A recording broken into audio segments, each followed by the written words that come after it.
নমস্কার, Rishibani institute of Vedic অ্যাস্ট্রোলজির পক্ষ থেকে স্বাগত জানাই আজকের জ্যোতিষ আলোচনায়। আলোচ্য বিষয় সৌভাগ্য এবং মীন রাশি। কালপুরুষের দ্বাদশ রাশি এই মীন, বৃহস্পতির দ্বারা প্রভাবিত জলতত্ত্বের এই মীন রাশি। আমরা আজকে জানব কি ধরনের যোগ জন্মকুণ্ডলিতে থাকলে মীন রাশি বা লগ্নের মানুষরা তাদেরকে সৌভাগ্যবান ভাবতে পারেন। আমরা বারবার দেখি রাশিচক্র সম্পর্কে বলা হচ্ছে মীন রাশির এটা হবে, ওটা হবে, সেটা হবে, কিন্তু আলটিমেটলি কোনোটাই হয়ে উঠছে না। এই অবস্থায় মীন রাশি বা লগ্নের মানুষরা কেন সেই ফল পাচ্ছেন না সেটা আমরা খুঁজে বার করবার চেষ্টা করব। কেন যে ঘটনাগুলো বলা হচ্ছে সেগুলো ঘটছে না সেটাই আমরা জানবো আজকের এই ভিডিওতে। প্রথমেই প্রত্যেককে খেয়াল রাখতে হবে যে আমাদের ব্যক্তিগত জন্মকুণ্ডলী এটা হলো আমাদের সৌভাগ্যের আধার। এটাই নির্দেশ করবে কি পরিমাণ সুফল বা কি পরিমাণ দুর্ভাগ্য আমাদের জীবনে আসতে পারে, কোন কোন দিক থেকে আমরা সমস্যায় পড়তে পারি। এই সমস্যা নির্দেশক দিকগুলিকে ট্রিগার করবে ট্রানজিট অর্থাৎ গোচর কুণ্ডলী। যেমন আমরা ধরে নিতে পারি এই মুহূর্তে শনিদেব অবস্থান করে রয়েছেন মীন রাশিতেই, 7.5 চলছে। যাদের জন্ম 1997 তার আশেপাশে তাদের ক্ষেত্রেও এইখানেই শনিদেব অবস্থান করে রয়েছেন, অর্থাৎ 30 বছর আগে শনিদেব যেখানে ছিলেন শনিদেব এখনও কিন্তু সেখানেই অবস্থান করে রয়েছেন। তাদের জন্মকুণ্ডলিতে দেবগুরু বৃহস্পতি নিচস্থ হয়ে রয়েছেন। এবার এই মানুষগুলোর ক্ষেত্রে কিন্তু সমস্যার মাত্রা অনেকটাই বাড়তে দেখতে পাওয়া যাবে।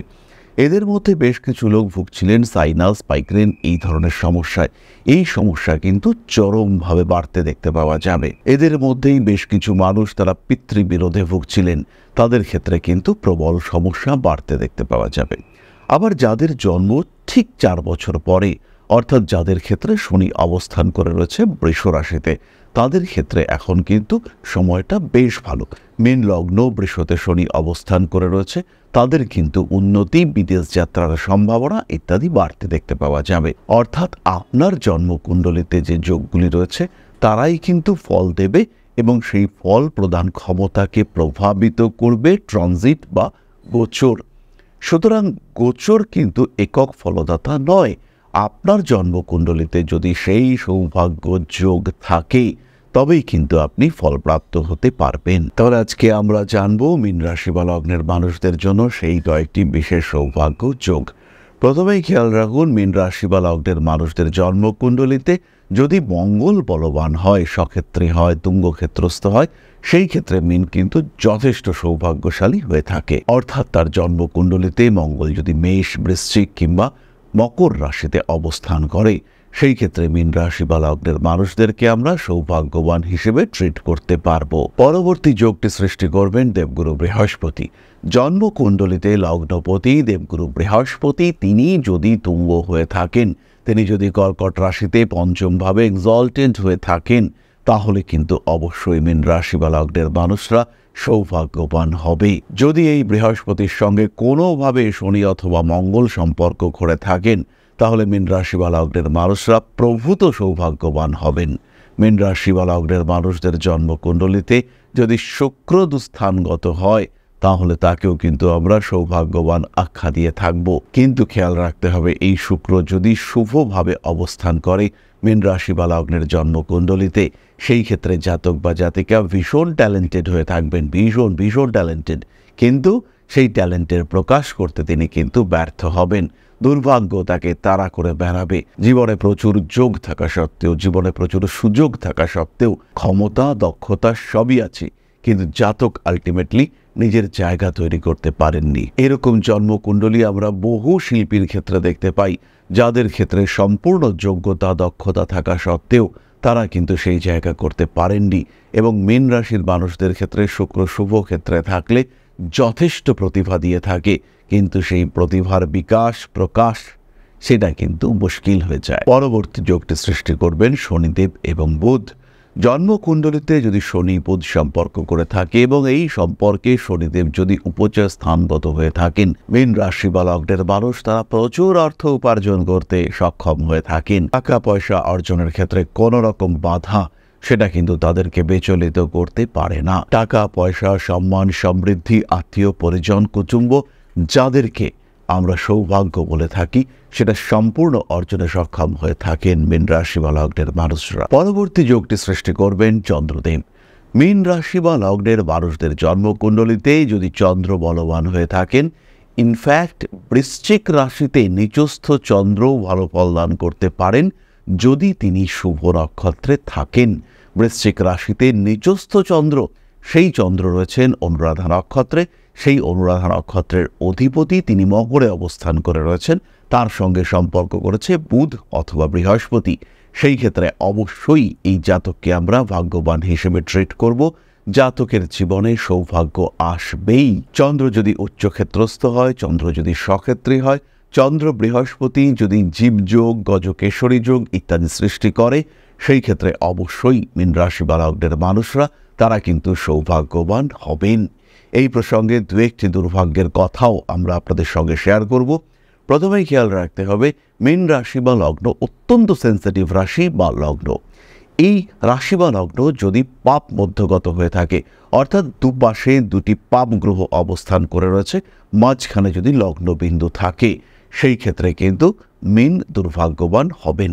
মীনের জীবনে উন্নতি বাধাপ্রাপ্ত হবে। মীন রাশি বা লগ্নের মানুষদের জন্মকুণ্ডলিতে যদি বৃহস্পতি বা চন্দ্র এরা কেউ দুর্বল অবস্থায় থাকে, বা চন্দ্র যদি পীড়িত থাকে, বা যদি চন্দ্র শনিদৃষ্ট বা রাহুযুক্ত অবস্থায় থাকে, সেই ক্ষেত্রে মীন কিন্তু বিপজ্জনকভাবে দুর্ভাগ্যবান হবেন। মীন রাশি বা লগ্নের মানুষদের জন্মকুণ্ডলিতে যদি বৃহস্পতি নিচস্থ হয়ে রাহুযুক্ত বা দৃষ্ট হন, সেই ক্ষেত্রেও তাকে আমরা দুর্ভাগ্যবান হিসেবেই ট্রিট করব। বৃহস্পতি মকরে, রাহু অবস্থান করে রয়েছেন বৃষ রাশিতে, সেই ক্ষেত্রে জাতক অবশ্যই সমস্যায় পড়বেন। জীবনে তার অগ্রগতি বাধাপ্রাপ্ত হবে। তিনি যতই যা চেষ্টা করুন না কেন, সেই চেষ্টায় যেন কেউ না কেউ জল ঢেলে দিচ্ছে, এটা বারবার তার সামনে প্রতিপন্ন হবে। সুতরাং মীন রাশি বা লগ্নের মানুষরা কি ধরনের যোগ থাকলে সৌভাগ্যবান হবেন তার একটা সাধারণ ধারণা আমরা আপনাদেরকে দিলাম। এই ক্ষেত্রে আরেকটু ডিপ অ্যানালাইসিস করা দরকার এবং খেয়াল রাখতে হবে কি আপনার পেশা, সেই অনুযায়ী কিন্তু বিচারটা হবে। আপনি চাকরি করছেন, বিচার একরকম হবে। আপনি ব্যবসা করছেন, বিচারের ধারা কিন্তু বদলাবে। খেয়াল রাখতে হবে নক্ষত্র এখানে ভীষণ গুরুত্বপূর্ণ ভূমিকা পালন করবে। সুতরাং মীন রাশি বা লগ্নের মানুষ আপনারা অবশ্যই নিজেদের জন্মকুণ্ডলী দেখুন। সেন্সিটিভ কুণ্ডলী খেয়াল রাখতে হবে। মীন অত্যন্ত সংবেদনশীল একটি রাশি বা লগ্ন। এরা কিন্তু সহজেই সৌভাগ্য থেকে দুর্ভাগ্যে, দুর্ভাগ্য থেকে সৌভাগ্যে কনভার্টেড হতে পারেন। প্রথমটা আমরা কখনোই চাইব না, কিন্তু দ্বিতীয়টা আমরা সব সময় চাইব। দুর্ভাগ্য থেকে আপনি এগিয়ে যান, সৌভাগ্যের দিকে আপনার জীবনে এগিয়ে আসুক সমৃদ্ধি, শান্তি, শক্তি। চলে আসবো আমরা আলোচনার পরবর্তী পর্যায়ে। খেয়াল রাখতে হবে এখন কিন্তু আমরা থাকছি আপনার শহর গুয়াহাটিতেও। আগামী অক্টোবর মাসে আমরা থাকছি গুয়াহাটিতে। যারা সরাসরি আমাদের সঙ্গে সাক্ষাৎ করতে চান আজই ফোন করুন। গুয়াহাটিতে আমি থাকছি আগামী অক্টোবর মাস থেকে। এর সাথে সাথেই বলবো, যারা জ্যোতিষ শিখতে চাইছেন, যারা একটা প্রপার সিস্টেমে জ্যোতিষ শিখতে চাইছেন, একটা পারফেক্ট সিলেবাস, একটা পারফেক্ট কারিকুলামে যারা জ্যোতিষ সম্পর্কে জ্ঞান আহরণ করতে চাইছেন, তারা সরাসরি সংযুক্ত হবেন ঋষিবাণীর সাথে। 4টি সেমিস্টারে আমাদের এই কোর্সে ভর্তি হবেন এবং এই 4টে সেমিস্টার কমপ্লিট হওয়ার সাথে সাথে আপনারা উপলব্ধি করবেন যে জ্যোতিষশাস্ত্র আপনাদের কাছে কিন্তু হয়ে উঠেছে অনেক অনেক সহজতর, অনেক অনেক গ্রহণযোগ্য। নিজেকে পেশায় নিয়োজিত করবার সুযোগ এটা কিন্তু আপনার সামনে চলে এসেছে। তাই যারা জ্যোতিষ শিখতে চাইছেন, যারা ট্রু আর্ট অফ প্রেডিকশন উপলব্ধি করতে চাইছেন, আর কিন্তু দেরি নয়, সরাসরি ভর্তি হন ঋষিবাণীর অনলাইন কিংবা অফলাইন ক্লাসে। তাহলে এবার আমরা চলে আসব আপনাদের প্রশ্ন জ্যোতিষের উত্তর পর্যায়ে। তবে তার আগে ছোট্ট একটি বিষয় আপনাদের সঙ্গে শেয়ার করব। আশা করি পরমপিতার আশীর্বাদে সবাই খুব ভালো আছেন। জীবনে চলার পথে বিভিন্ন সময় বিভিন্ন ক্ষেত্রে আমরা প্রত্যেকেই কিছু না কিছু জনহিতকর কার্য করে থাকি। রাস্তায় যদি একজন মানুষ এসে আমাদের কাছে সাহায্য চায়, আমরা যতটুকু সম্ভব তাকে সাহায্য করবার চেষ্টা করি। কখনো কিছু অর্থের বিনিময়ে, কখনো তাকে কিছু খাদ্য সামগ্রী কিনে দিয়ে, কখনো গাছের জল দিয়ে, কখনো পাড়ার রাস্তার কুকুরটিকে খেতে দিয়ে আমরা সমাজের উন্নতি করবার চেষ্টা করি। আমরা সমাজের প্রতি আমাদের সামাজিক দায়বদ্ধতা পালন করবার চেষ্টা করি, কারণ প্রত্যেকেই আমরা মানুষ, প্রত্যেকের মধ্যেই রয়েছে মনুষ্যত্ব, প্রত্যেকেই আমরা অপরকে সাহায্য করবার জন্য অল্প বিস্তর দায়বদ্ধ। এই ভাবনা নিয়েই অধ্যাত্ম, সেবা এবং প্রকৃতি পূজনের ব্রতী হয়েছে আমরা। আপনাদের সহযোগিতায় গঠন হয়েছে পরম ব্রহ্ম মিলন মঠ ও সেবাশ্রম। দীর্ঘদিন ধরেই, প্রায় বিগত 3 বছর ধরে বিভিন্ন সময়ে, বিভিন্ন অবস্থায়, বিভিন্ন পরিস্থিতিতে মানুষের পাশে গিয়ে আমরা দাঁড়িয়েছি। মানুষের পাশে যতটা সম্ভব সাহায্য করবার চেষ্টা আমরা করেছি আমাদের ক্ষুদ্র সামর্থ্যে। বারংবার আমরা পেয়েছি আপনাদের সাহচর্য, বারংবার আপনারা বাড়িয়ে দিয়েছেন আপনাদের সহযোগিতার হাত। তাই আরও একবার আপনাদের সামনে আজ আমি আবার এসেছি পরবর্তী কর্মসূচিকে বাস্তবায়িত করবার জন্য। বিগত দিনগুলিতে বিভিন্ন সময়ে আমরা বিভিন্ন ক্ষেত্রে ডোনেশন কর্মসূচি করেছি। আমরা শীতকালে কম্বল বিতরণ করেছি, মোজা, চটি বিতরণ করেছি, মশারি বিতরণ করেছি ডেঙ্গুর সময়, করোনার সময় খাদ্য সামগ্রী বিতরণ করেছি আমরা। তার সঙ্গে সঙ্গে ছোট ছোট শিশুদের পড়াশুনো এগিয়ে যাওয়ার জন্য সারা বছরের সমস্ত শিক্ষা উপকরণ আমরা বিতরণ করেছি। তাদের সঙ্গে আমরা সময় কাটিয়েছি। এদের শিক্ষার ক্ষেত্রে যাতে ডেভেলপমেন্ট হয়, তাই বেশ কিছু এলাকায় আমরা সম্পূর্ণ বিনামূল্য কোচিং সেন্টার পরিচালনা করছি। এবং বিশেষ বিষয়টি হলো যে প্রত্যেকটি ক্ষেত্রেই আপনারা কিন্তু প্রত্যক্ষ বা পরোক্ষভাবে আমাদের সঙ্গে আছেন। এই কর্মসূচিগুলিকে সঠিকভাবে এগিয়ে নিয়ে যাওয়ার জন্য এবার প্রয়োজন হয়ে পড়েছে একটি পরিকাঠামো, একটি সুগঠিত আশ্রমের, যেখানে বেশ কিছু মানুষ আশ্রয় পাবে, যেখানে বেশ কিছু বৃদ্ধা তাদের দিনগুলিকে আরেকটু খুশির মধ্যে নিয়ে আসতে পারবেন, যেখানে বেশ কিছু অসহায় শিশু তাদের অভিভাবক খুঁজে পাবে, যেখানে বেশ কিছু নিষ্পাপ প্রাণ বিকশিত হওয়ার সুযোগ পাবে, যেখানে বেশ কিছু নিষ্পাপ প্রাণী তারা তাদের আশ্রয় খুঁজে পাবে। এই আশ্রম পরিকল্পনার জন্য, তার পরিকাঠামো নির্মাণের জন্য আমরা একটি জায়গা সিলেক্ট করেছি।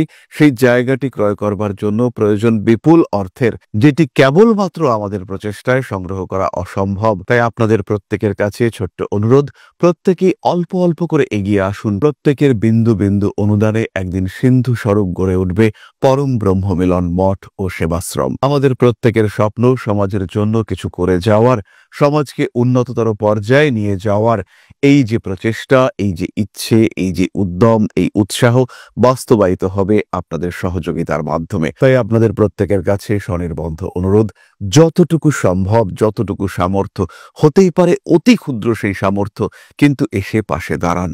ইতিমধ্যেই বহু মানুষ তাদের যথাসম্ভব সাহায্যের হাত আমাদের দিকে বাড়িয়েছেন। আমরা তাদের প্রতি কৃতজ্ঞ, আমাদের আন্তরিক ধন্যবাদ আমরা জানাই তাদের প্রতি। এবং আপনাদের কাছেও আমাদের অনুরোধ, আপনারাও একটু একটু করে এগিয়ে আসুন। সবাই যদি অল্প অল্প করে এগিয়ে আসি, তাহলেই কিন্তু বিরাট কোনো স্বপ্ন বাস্তবায়িত হতে পারবে। সকলেই যদি অল্প অল্প করে এগিয়ে আসি, তাহলেই কিন্তু বিরাট এই মহান কর্ম বাস্তবায়িত হতে পারবে।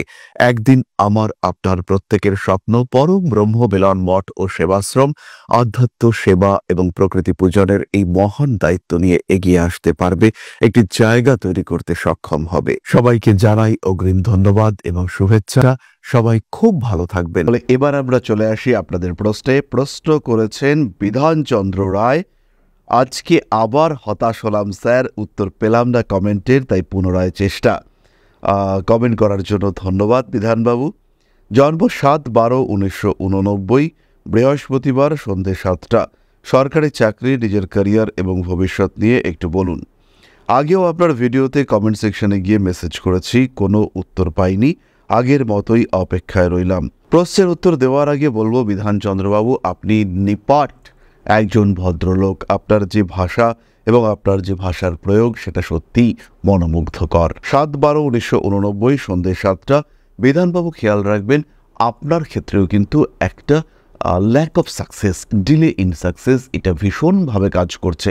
এগিয়ে চলার তীব্র প্রচেষ্টা করেও আপনি কিন্তু বারবার ব্যর্থ হচ্ছেন। এই ক্ষেত্রে আপনাকে একটু এনার্জাইজ করবার জন্য শিব তাণ্ডব স্তোত্র পাঠ করা যেতে পারে। তার সঙ্গে সঙ্গে খেয়াল রাখতে হবে ফ্যামিলি সাপোর্ট, এরও কিন্তু একটা মৃদু অভাব আপনার ক্ষেত্রে রয়েছে। 2026 সালের ডিসেম্বর এর মধ্যে সরকারি চাকরি পাওয়ার সম্ভাবনা প্রবল। না হলেও আপনি পরবর্তী 2027 মে পর্যন্ত ওয়েট করতে পারেন, কিন্তু তারপরে সরাসরি আপনাকে নিজেকে নিয়ে যেতে হবে ব্যবসার দিকে। কোনো খাদ্য সংক্রান্ত ছোট ব্যবসা দিয়ে শুরু করতে হবে। খেয়াল রাখতে হবে অনেকটা উপরে ওঠার সুযোগ এটা কিন্তু আপনার ক্ষেত্রে রয়েছে। খুব বড় ডেভেলপমেন্ট আপনি কিন্তু করতে পারবেন যদি নিজেকে এগিয়ে নিয়ে যেতে চান। তাহলে আজকের আলোচনা আমরা আর দীর্ঘায়িত করব না। সবাই সুস্থ থাকুন, ভালো থাকুন। মা শ্রী শ্রী আদিশক্তির আশীর্বাদ বর্ষিত হোক আপনাদের উপর। সমৃদ্ধ, আরও সমৃদ্ধ হয়ে উঠুক আপনাদের প্রত্যেকের জীবন। জয় মা আদিশক্তি। নমস্কার। ওং अकारादि पंचाशद्वर्णेभ्यो स्वाहा। ओं प्रतिपादादि तिथिभ्यो स्वाहा। ओं कृष्णपक्षाय स्वाहा। ओं शुक्लपक्षाय स्वाहा। ओं अमावस्याय स्वाहा। ओं पूर्णिमाय स्वाहा।